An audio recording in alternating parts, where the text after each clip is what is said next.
This is Kugan Cassis for IFL in association with MTK Global. I'm just kind of pointing out to people that we are keeping... Well, that's a lot more than 2 metres, which is good. Alright, well, we're keeping a 2 metre distance. So when this goes on there, the Zoom will pick your face up and all your features, so don't worry. Okay. But I'll be sitting here and you'll be there. Thank you, Edward. Just picking this back up, Kugan Cassis IFL TV. All the way over there. Hello over there. Hello, Edward. Good, how are you? Well, I think everyone's been better. Alright. Yeah, kind of just your assessment of just the mad few days and the mad period. Well, I think like anything like this, it starts off that, you know, the mentality is that'll be alright to be over next week. Don't be silly, you know, roll your sleeves up, get stuck in, and that was a bit like mine, to be honest with you, at first. Then you realise the severity of it, and I think now the majority of the British public right now, whilst haven't been quarantined by the government, which I think will come, and haven't been locked down by the government, which I think will come, and arguably should have come earlier, but who are we to argue, have almost taken it upon themselves now to realise the severity. I don't know if you get that feeling as well. You've only got to look on social media this morning where people are saying, I feel like a bit of an idiot. I went out at the weekend and I went to my mate's house and I shouldn't have, and I understand now that I have to take care of others, I have to take care of myself, and I think the mentality is good. The truth is no one knows, do they? This is going to change the world forever, this is going to change our lives forever, this is going to change businesses forever. I like to think that it might change a lot of those in a good way. Unfortunately, it's going to change a lot of them in a bad way as well. It's going to, kill people, it's going to ruin lives, it's going to ruin economies, it's going to ruin businesses. But what are you going to do about it? I mean, you've got to deal with it. We've all got to deal with it, and we've got to deal with it in the right way, which is listen to the people who understand what we've got to do to get out of this as soon as possible. Because that's what we all want. We all want to get out of this as soon and as safely as possible. So, it is... I'm in here today. There's a couple of people in the office. Our general main office is closed now. People are working from home remotely. It is hard work being indoors with the kids. I did PE this morning at 9. I did geography at 10 and science at 11. And then I had to leave at 11:30 because I was about to go mental. But spending more time with my kids, probably eating a little bit better, working out a bit more.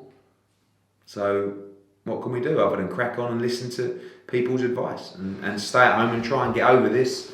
And if you are out and about, make sure you keep your distance and try and get through this as soon as possible. Just going back to what you were saying, obviously the announcement, which was quite big on Friday, that clubs, restaurants, bars, etc. all have to close on Friday, but it seems like people are trying to think of different ideas of how they could be out that doesn't apply to that. But we are going to be in a position where Boris Johnson and the government have no choice but just to say, don't leave your house. I don't think they want to do that for a number of reasons.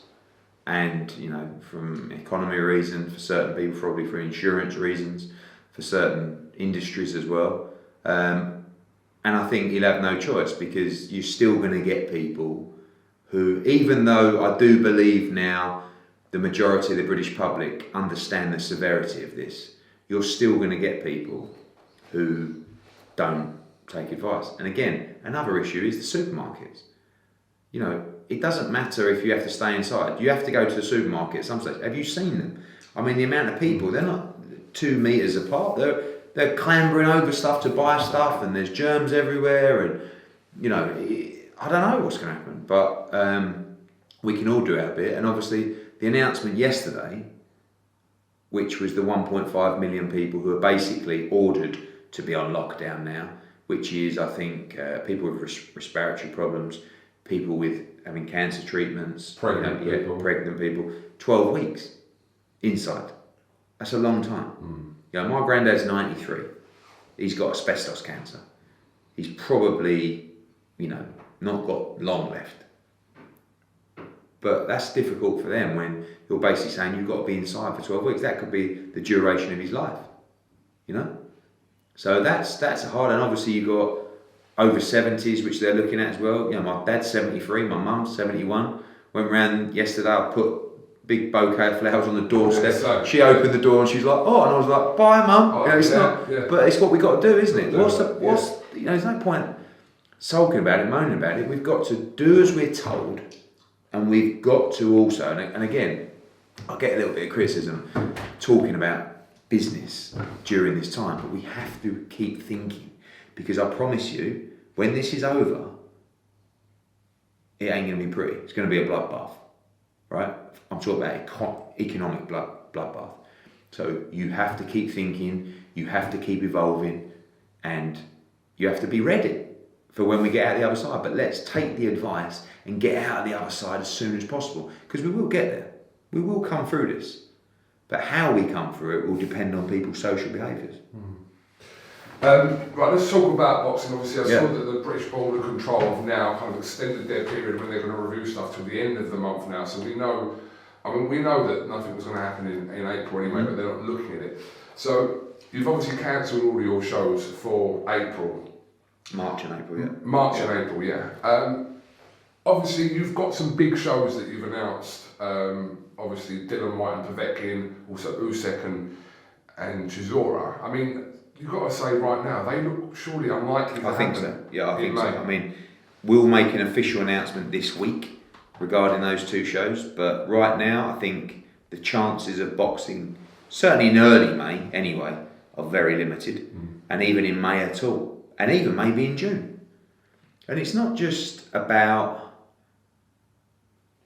you know, a period being over or a quarantine being over, and then we just go, okay, right, Saturday night, who's coming? You know, it's going to take time for people to gain confidence, gain trust, want to go out again. You know, people are going to be desperate to watch sport, because I'm sure everyone's the same. I want football, I want boxing, I want everything. Sport's such a big part of our lives, isn't it? But it's still got to be the right time. And I do think that the evolution of the comeback will be studio shows, maybe even some closed door shows, maybe some small hall shows, and then going into the bigger stuff. I think it's going to be very difficult just to say, you know, for Boris to come out and say at the end of April, right, you know, we've flattened the curve, we're going to go back to normal life, and then we just say, okay, here's a new date for a show, you know?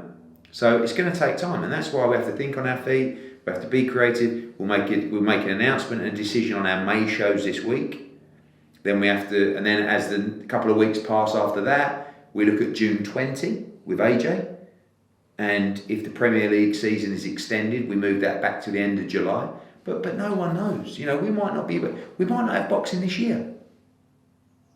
Yeah, I think that's unlikely. But what do I know? I mean, I know as much as you. Well, no, actually, that's wrong. I know a lot more than you, but that's still little. Because we don't know, do we? You've got a better telly at home than me, you're saying. Well, we're all watching the same things. obviously I'm smart. What? What? Are you talking to people? If you're talking to Boris... No, I'm not talking to Boris. We try and get advice and listen to people, but we don't know. We're all listening to the same things, aren't we? Yeah. And right now, best case scenario is that boxing resumes in June. I think that's the best case scenario. More realistic scenario, July. Possible scenario, September, October, November, January, February. That's why it's so important to listen and act and do the right thing now to try and get on top of this as soon as possible.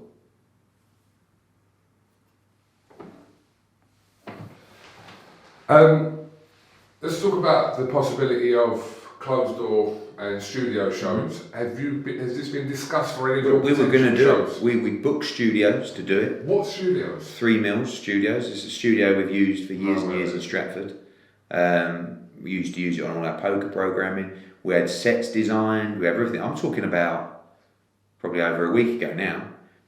And obviously, once we spoke to the board and realised doctors might no longer be available, access to the hospitals might be restricted if there was an urgent situation at a show, it's impossible. So the British Boxing Board of Control have announced that they'll reconsider at the end of April, and I think during that period we will start our discussions with the board to say, is this possible? Can we do it? Because, you know, when we talk about the legislation put into place by the Chancellor, who, by the way, I thought was outstanding, the downside for the self-employed is not as pretty a picture as the upside of 80% of wages being paid, etc., etc. So, and you have to understand these fighters are also self-employed. Sport, talent, fighters, footballers, darts players, snooker players will have to get back to work at some stage. They will have to. So if that has to come behind closed doors for the safety of the British public and to take note and instruction from the science and from the British public, that's what we have to do. I don't really want to do shows behind closed doors. I have to be honest. What shows have you considered for it though? We were going to do the March 28th show. Some of those fights behind closed doors. We could do Terry Harper behind closed doors. We could do a Next Gen behind closed doors. What about the bigger shows, the pay-per-view shows? I don't see... I mean, look, unless we got to a stage where we were in November, December, and it was the only option, yes, I think that would be... But this is a sport, like we've built this sport in the last 10 years on the buzz, the thrill, the atmosphere, the energy, the night out, Joshua Klitschko, 90,000, Hay Bellew at the O2, Usyk Bellew at, Lomachenko, Campbell, like, that's the moment, isn't it? Being there and being part of this great fight and this great event.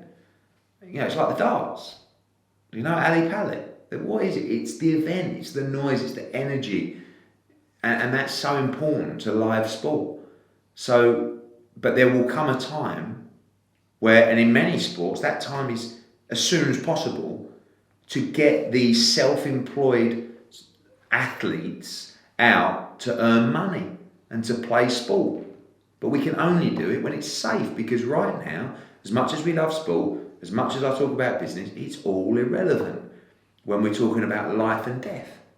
And we're talking about our country, we're talking about the risk of this disease ripping through and doing what it's done in Italy here.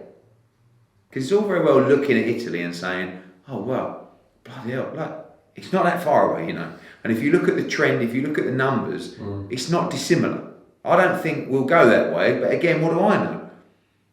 So, case for case, within like a 3-week period. Yeah, I think yesterday was the one day where it was nowhere near as big as the deaths on the 15th day or something. But again, I'm only reading stuff that you're reading. So, and that's another problem. We're all reading stuff that might not even be true.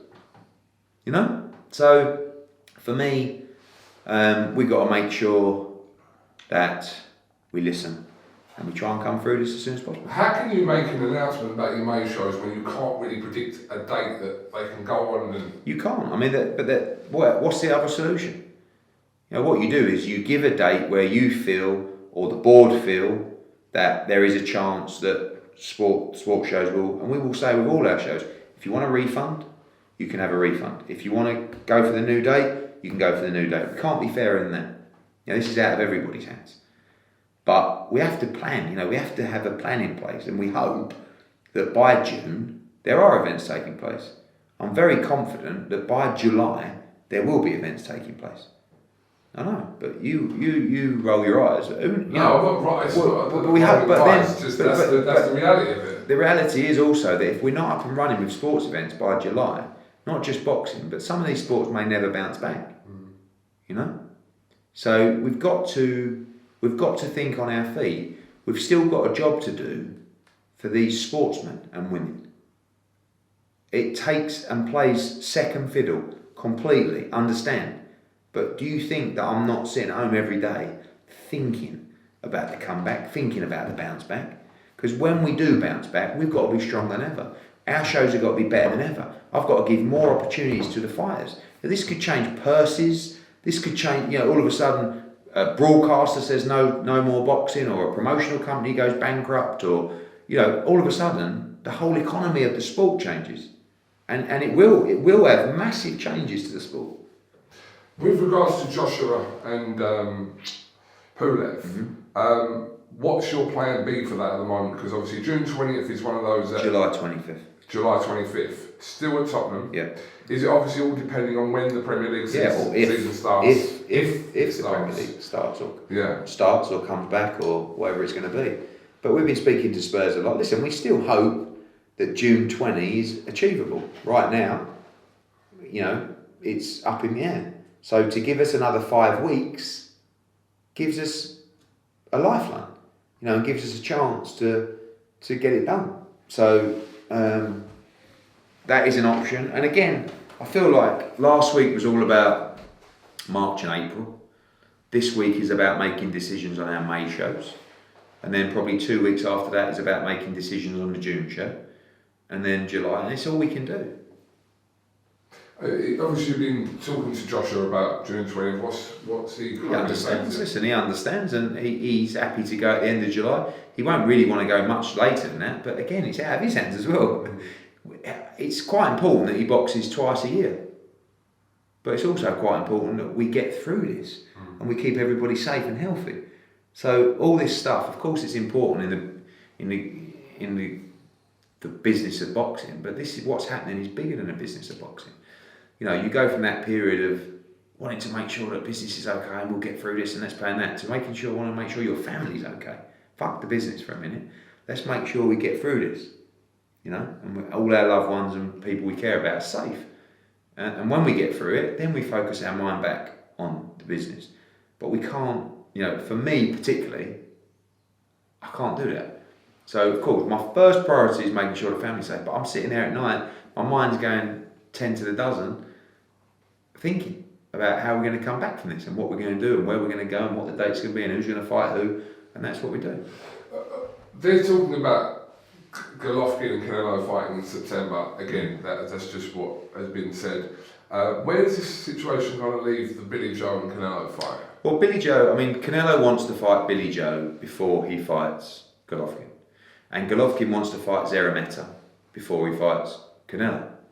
So as long as we come back in June, July, August, I think we're going to get Canelo against Billy Joe Saunders and then Canelo against Golovkin in the back end of the year. The danger for Billy probably is if boxing doesn't resume till September, October, then you might find Canelo jump straight into the Triple G fight. So again, I still think the favourite right now is for him to fight Billy Joe Saunders before he fights Gennady Golovkin. They didn't actually officially announce that. It was talked about that was being on May the 2nd, but that was... Yeah, listen, all terms were agreed, we were ready to go. We were supposed to do a press conference last Tuesday. And obviously Billy was out in Vegas and he's now come home and there'll be no press conference May the 2nd because there'll be no fight for May 2nd. So it's just a case of when we return. If we can go in June or July, I'm very confident Billy Joe Saunders gets that fight with Canelo Alvarez. This is like every day this is changing, isn't it? So tomorrow could be something else. If they go into a lot, but I don't think there's going to be a lot that's going to change. Where we are now is basically pretty much self-quarantine and a lockdown is coming, I think. What, you believe one where you're not allowed out of your house is coming? Pretty much, yeah. Other than essential one trip to the supermarket or something like that. I think unless the British public completely take on board what is being said, and I think a huge majority of them have, then he has to. And I think he will, and I think that will come this week. It's not good times. It's not, but it's life, and we have to deal with it, and we have to hug our families, look after our families, spend time with our families. It's the only good thing that's come out of this is I've been able to spend, I will be spending the next 10, 12 weeks with my family and my kids. So it will drive me mental as well, but we've just got to use the time as effectively and as efficiently and as positively as you can. Spend time with your family, eat well, train. Don't stop you working out, going for a walk, going for a run, So have you got boxers constantly on your case really, and asking they kind of Not really. To be honest, my phone's been quieter than it's ever been because people understand there are no answers right now.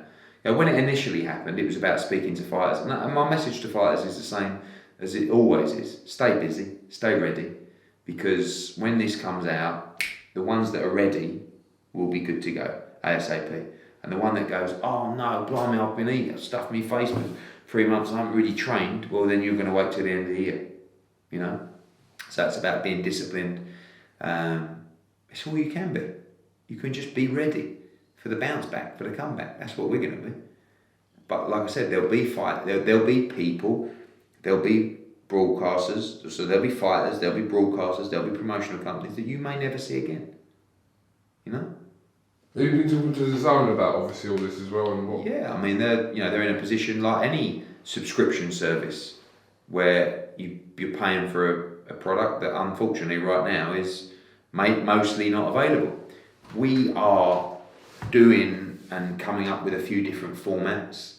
One that we'll be launching next week that will be a little bit different. Obviously not boxing, but fight sports related. We've got some other ideas as well because we have to keep evolving. We have to keep using our talent and fighters, keeping them busy, keeping them working. Try and keep providing broadcasters with content as well. Right now, content is huge for a broadcaster. You know, that's why we would consider doing behind closed doors events, because broadcasters need live sport. Are boxers being tested for coronavirus? No. No. Not unless they feel obviously. Yeah, no one. I mean, unless you go out and buy a test, which I think is £650. less, £300 or something like that. Yeah, I think something like that. £650. Yeah. Or you feel unwell and you go unwell enough to go to the hospital, they're not available. This is one of the problems. And maybe when boxing does come back, maybe that's something that might be available, or maybe something we buy to make sure that anyone who fights is clear to fight in that respect. It's another conversation with the British Boxing Board of Control. All right, I know you're about to jump on Instagram Live. Yes. You took the idea of Rob Tebbett and Boxing Oh yeah, because it's never been done before. To be fair, we did discuss it last week. I can show Oh you. look. Yeah. I can show the emails if need be. Yeah. There we go. So yeah, people, this will be over by then. But Edward, final words to the public. Final words is listen, stay safe, only go out to when you need to. If you are out, make sure you're 2 metres apart from anyone. Wash your hands at all times. Stay positive, stay healthy. Try and use the time as effectively as you can. Learn a language. Learn to play a musical instrument.